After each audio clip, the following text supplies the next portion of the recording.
all about crossbow arrows, or bolts. That's this episode of Death by Bunjie.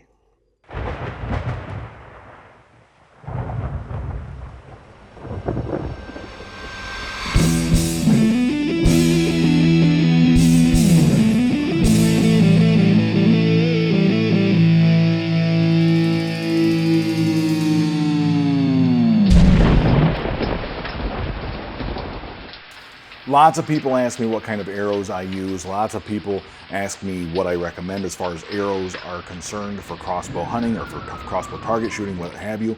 I use the Excalibur Firebolt arrow.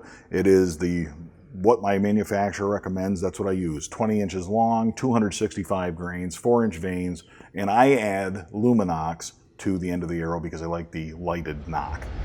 A couple things right up front when we're talking about crossbow arrows. I know a lot of you refer to them as bolts. I only call them arrows. I don't care if you call them bolts. It certainly is an appropriate term. Lots of people call them bolts. The case says crossbow bolt case right on it.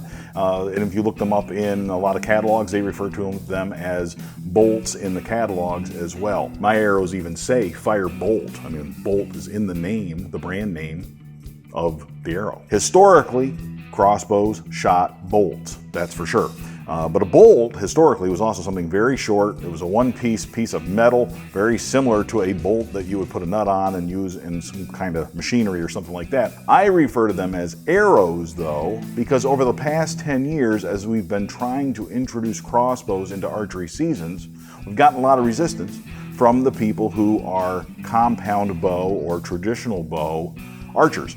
They like to use language like bolts to separate the crossbow from the compound bow, from the traditional bows, because they want to keep those crossbows out of the archery seasons. If people refer to them as bolts, the concern, at least on my part, was if we keep calling them bolts, then people are going to think of crossbows as a separate piece of equipment from archery equipment that uses arrows. If we want to be included in archery seasons, then we need to use archery language. That's the reason I refer to them as arrows. And technically, these really are arrows. They have separate fletchings that you can replace. They have nocks, just like arrows have. They run the same broadheads, screw-in broadheads, style broadheads, field points, or mechanical broadheads, just like regular arrows for compound bows. They're just shorter. But if you ever look at compound bows, some arrows are longer than others. Depends on your draw length. It depends on how long your arms are. Depends on your body style. That's going to dictate how long an arrow you need for your compound bow. So arrows come in all different lengths, all different sizes. Crossbows are no different. This is just an arrow. That's all it is. But the big thing is it's language. Don't get hung up on that. I'm just telling you why I refer to them as arrows and why I've gotten in that habit. I think that resistance from the archery folks in the archery seasons, the compound bow folks and the traditional archers, I think that resistance is dying down somewhat these days. Essentially, some of the western states still don't have crossbows. New York is still fighting about it. But nevertheless, I think crossbows are getting more accepted, so maybe it's not as important now as it once was. The big thing is, when I say arrow, you know what I'm talking about. When you say bolt, or if people around you say bolt, I know what they're talking about. You know what they're talking about. Really, that's the bottom line with language. Do we know what we're talking about, and can we share information and ideas? Sure enough, we can. When I say arrow, you know what I'm talking about. I recommend this to everybody. I sound like a broken record. Use whatever your manufacturer recommends. You should stick with whatever arrows, whatever weights, lengths, etc., and the style of arrow that your manufacturer recommends for your model of crossbow. And the reason I say that is those manufacturers have spent way more time testing their equipment and making sure it all works well together than you and I ever will. Way more than any of your friends on the internet and all the other people on the internet ever can spend. I mean, there's just no comparison. So listen to your manufacturers. That's priority number one. For me, I've got an Excalibur Axiom. I use Excalibur Firebolt arrows, and the reason I do that is because that's something that Excalibur has created, tested with my model of crossbow. These arrows are actually 20 inches long. They come with a flat nock. Recurve crossbows typically will shoot a flat nock. There are different kinds of styles of nocks out there. Look into those and make sure you're shooting the right style of nock. There's no reason whatsoever, in my opinion, to deviate from that and experiment with other styles of nocks. Your manufacturer has already done that. I know it's not exciting. I know you think, well, I need to tweak it so I can gain an edge and do a little bit better than the next guy in the next tree stand over. Don't think that way. Focus on what's going to make your crossbow be the best it can be, and that is what the manufacturer designed it to shoot and whatever nock they designed to shoot with it. I shoot flat nocks. I've added luminocks to those arrows. Now that can have an impact in terms of the flight of the arrow because you're adding 9 or 10 grains worth of weight to the butt end, to the back end of this arrow behind the fletching. So that can make a difference in terms of the way your arrow flies, your arrow flight. It can change your point of impact being whether it's high or low or where you're hitting. So take that into account. Now, these arrows without the luminock are designed to weigh about 265 grains. And I'm going to do another video today. I haven't shot it yet, but I'm planning on doing another video today talking about grains and what that concept is and what that means, how you weigh different things for archery equipment. The weight of your arrow is very important because a heavier arrow is going to take more energy to shoot it, and a lighter arrow is going to take less energy. So it's going to change your point of impact. If you've got a lighter arrow and you're all things being the same and you're shooting out of the same crossbow, a lighter arrow is going to shoot a little bit higher, and the heavier arrow should shoot a little bit lower, all other things being equal. 265 grains is the recommended arrow weight for my crossbow for these arrows, and they're supposed to weigh 265 grains. Now, if you look at the manufacturer's website, they guarantee that they were within 2 grains plus or minus. So basically, even though it's a 265 grain arrow, it might weigh 267, it might weigh 263. I have weighed them individually, and I can tell you they actually weigh a little bit more than that. There is more deviation than that. Sometimes it's 3 or 4 grains per arrow or per broadhead. So weighing them, I don't know that it's that important. If you're sticking with the same style, you're sticking with the same brand, manufacturer, model, etc., and be sure that you're buying them, then they're not knockoffs. Make sure you're not buying counterfeit items. That's an issue. I've heard this on the internet recently, and it concerns me a little bit. Buy from a retailer or directly from your manufacturer. But if you're buying from a retailer, make sure it's somebody you trust. Amazon.com is not a retailer. Don't buy this stuff off of Amazon.com unless it's a legitimate retailer selling through Amazon.com, if that makes any sense. Excalibur doesn't sell their products. They sell them through Cabela's. They sell them through other retailers. Buy them from those retailers. And the retailers, if you look at Excalibur, for example, their retailers that they deal with are listed right on their website. Buy from those retailers, and you should be assured that you're not getting a knockoff or counterfeit item.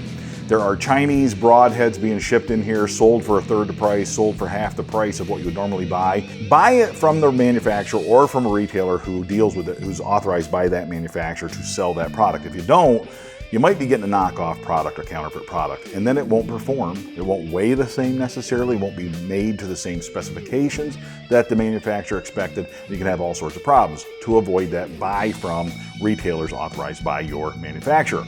Now, these ones, I buy them from a manufacturer, buy them online. I buy them actually through eBay. I bought several of them through eBay, but I bought them through eBay, an online store that the manufacturer, that's a retailer that the manufacturer recommends. So I did my research on it to make sure that they were okay. But you'll find out that there is some deviation in the weights of the different products that you buy, whether it's broadheads or arrows. 3 or 4 grains is not uncommon. So I weigh them for that reason. Now, is 3 or 4 grains going to make much difference in terms of the flight of your arrow? Maybe not. But think of it this way. If I buy a 265 grain arrow, and I've got one of them in there that's really 262 grains, and another one in there that's 267 grains or 269 grains because it's fluctuated up, and I sight it in with the 262, and then I hunt with a 269 grain arrow, and there's a heavier knock on it, and the broadhead is heavier than what I expected. Now my entire rig that I'm trying to push through the air might weigh 10 or 15 grains more than the rig that I was testing it with, that I was sighting in my crossbow with. That's the only reason that I weigh them. I try to keep the ones that are a little bit heavy, I keep them in one stack. The ones that are a little bit light, I keep them in a separate stack. And then when the hunting season comes, I sight in with a lighter rig. I hunt with the lighter rig. And when those are all used up, all the broadheads are used, all the arrows are, maybe they're starting to crack or whatever the problem is, I'll switch to the heavier rigs, sight in again, re-sight in the crossbow to make sure it's in the heavier rig that it's prepared for it, and then I'll hunt with that heavier rig. Fletchings, this part of the arrow, the vanes. These are 4-inch that come on this one. There's a trend now with newer crossbows to use shorter vanes, shorter fletchings, and shorten the fletching a little bit. I totally get that. If it works for the manufacturers and they're happy with it, stick with that if that's what you're expected to shoot. That's part of the concept of going with a shorter arrow, however. Some of those guys that shoot 18-inch arrows will find that they have 2-inch vanes. That might be what your crossbow shoots. But pay attention to what's recommended and use those. The nocks, again, if you're adding nocks, if you want lighted nocks, I highly recommend Luminox or some lighted nock. Lighted nocks are fantastic to help you find the arrow, to help you see it go through the air, to see your point of impact. If you're filming your own hunts, you cannot beat having a lighted nock on there because now you know where the point of impact was and it shows up on the film. You can review it in the stand, you can review it in the blind, you can review it on your computer or right on the camera before you even get out of the tree stand. So it's very handy to have that lighted nock. Then you got a better idea of where your point of impact was on the deer or other animal, and then you have a better idea of what your tracking is going to be. Do we want to wait a little bit or not? You can make that decision based in part on how your video turned out. So very important. So lighted nocks, but don't lose sight of the fact that this weighs 9 or 10 grains, right? We put this little contraption in the end of this arrow, and now we've added weight to the back of the arrow, and that really can change your point of impact. If your crossbow is expecting to push an arrow through the air that has all the weight up front, right? Front of center weight. Here's the center of the normal center weight, but we put a heavier broadhead on it so it moves the center up to here, the center of the weight. If your crossbow is expecting that and shoots that and you field test it with that and sight it in with that sort of an arrow, and all of a sudden now we've added maybe 10 grains or maybe even more to the back of this with the battery and the light and everything else, that can affect your arrow flight. So you're going to want to take that into account. Make sure you're compensating for that. For that reason, on my arrows, all of my arrows, whether I'm using them for target practice or not, all of them have the same nocks on them. Now these are expensive. It wasn't cheap to do, but if you're going to upgrade to lighted nocks, you're definitely going to want to have them on all of your arrows, including your target arrows. Not just weight, not only are we talking about weight of arrows, but the length of the arrow is important also. The length of your arrow when you're talking about an arrow for crossbows, you want to make sure that your arrow is long enough that it extends into the area of the stirrup, but does not extend past the end of the stirrup. In other words, we don't want this sticking out past the stirrup where if I set the crossbow down on, face down on the stirrup, that arrow, that broadhead is going to hit the dirt or anything like that. It should extend into the stirrup area, but not past it. That's ideal. If it's too short and does not extend into the stirrup area, that's a safety issue. More than once I've gone to uncock my crossbow, put my boot into the stirrup, and kicked the tip of the arrow out. That's by design, that's intentional. By kicking that arrow out, now I've realized that I've got an arrow in there, I need to take the arrow out before I uncock it. If you have an arrow in there, and I stick my foot in there, and I uncock it, it's going to shove that arrow right through my foot. So it's very important that it extend into the stirrup. And that, again, is what your crossbows typically design. Your manufacturers typically design them that way. So take that into account. Don't worry about, don't deviate from what they're recommending. There's safety concerns as well. What kind of material should the arrow be made out of for proper crossbow hunting and proper crossbow target practice and all that sort of thing? I use carbon-based arrows that are made out of carbon, only because, again, that's what the manufacturer recommends. Some manufacturers do use aluminum arrows, and you can buy arrows made out of wood. Problem with wooden arrows is they will warp a little bit and they may not be straight. If an arrow's not straight, it is not going to fly straight. You've heard the expression straight as an arrow. If an arrow's not straight, it's not going to fly straight. That's the problem also potentially with aluminum arrows. They can get dinged up and they can get bent a little bit and you may not know it. Roll them on the table, you can tell, you'll be able to tell. I have an arrow spinner that I can use, and I've used that and showed that on some of the videos here, but if you use that arrow spinner, you can spin those arrows and you will see if your arrow is out of whack. It'll be very easy to detect that if you use an arrow spinner. A handy little piece of equipment. Not mandatory that you have that, but if you're interested in this stuff and you want to buy some gear to help you do an even better job, that might be something to look at. I've used mine every year. I get them out and spin them, make sure those arrows are spinning nice and true. I don't think the material matters so much as making sure the arrows are in good shape. With a carbon arrow, and really with any type of arrow, one of the things you want to look for is any fractures in the arrow. If it's got cracks in it, splits, stuff like that, you'll be able to tell. One thing you can do, and you can do this with your crossbow limbs as well, get a cotton swab and just rub it over the arrow, and if little pieces of cotton are getting caught on something, inspect that area, because you might have a crack in it, you might have a little burr or something like that. Go through and look at those various areas, because that can really be a problem. You put a 300-pound draw weight crossbow and you pull the trigger on that, and you've got a split end of your arrow here, it can shatter that arrow right on the rail of the crossbow right in front of you, and you could get injured that way. So you want to make sure that your arrows are nice and healthy before you go shooting them. Regularly check them over visually, just look them over and make sure they look good. This one looks good. I like to take my fingernail and spin the arrow and run my fingernail here up against the end of the arrow to make sure I don't feel any splits in it. Typically that's where you're going to see your splits, and you'll be able to see them. But then look them over good, make sure that they're nice and healthy. This one looks great. Also check your fletchings and make sure your fletchings are still glued down good. You put this through a target too many times, and if you put it through too many deer, you'll start peeling those fletchings off. Now they can be replaced by a proper shop for a couple of bucks. They'll go through and they'll heat these up, take them off, put new ones on, and everybody's happy. So go ahead and do that. And you shouldn't have any trouble with that. The other thing to look over, and I'll show you a picture of this up close if I can, but this luminoc right here, this is one of the luminocs, needs to be replaced. It has been shot enough times that it has worn the end of the luminoc down and made a little bit of a saddle in there, and almost looks like a half moon knock. That's from shooting it several times. Not a good idea on my recurve crossbow. The Excalibur shoots flat knocks, and this is ceasing to be a flat knock. It's starting to become like a half moon knock. So that's got to be replaced before I shoot it again. The reason for that is, if you've got a flat knock, this cock feather, right? They don't have cock feathers, but typically a lot of arrows will have 2 greens and 1 orange, for example. And the orange would be your cock feather. You put that down in the rail. When I seat it in the rail, when I'm pulling the trigger, that cock feather would be down. If the knock is not flat, right, if the knock is shaped, and if the ridge runs up and down, now the string is going to be pushing it and tweaking it as it goes down the rail, trying to get that knock to line up with the string, which is flat, right?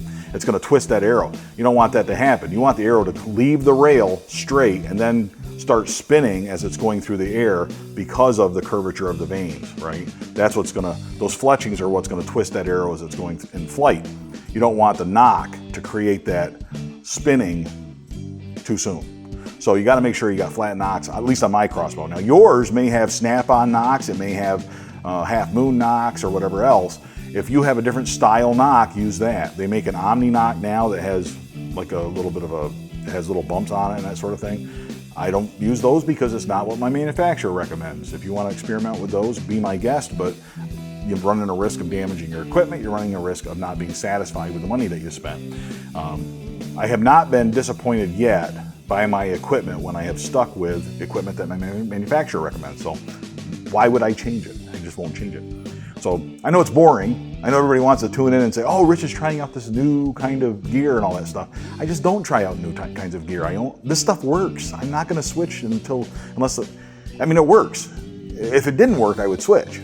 But it works, so I'm not going to switch. I guess, I know it isn't exciting, and I know that, it is what it is. So I can only tell you what I have experience with and what has worked for me. So just be mindful of that. Keep an eye on those knocks. You want to look those arrows over very closely before you go out and hunt, before you target practice, and before you pull the trigger.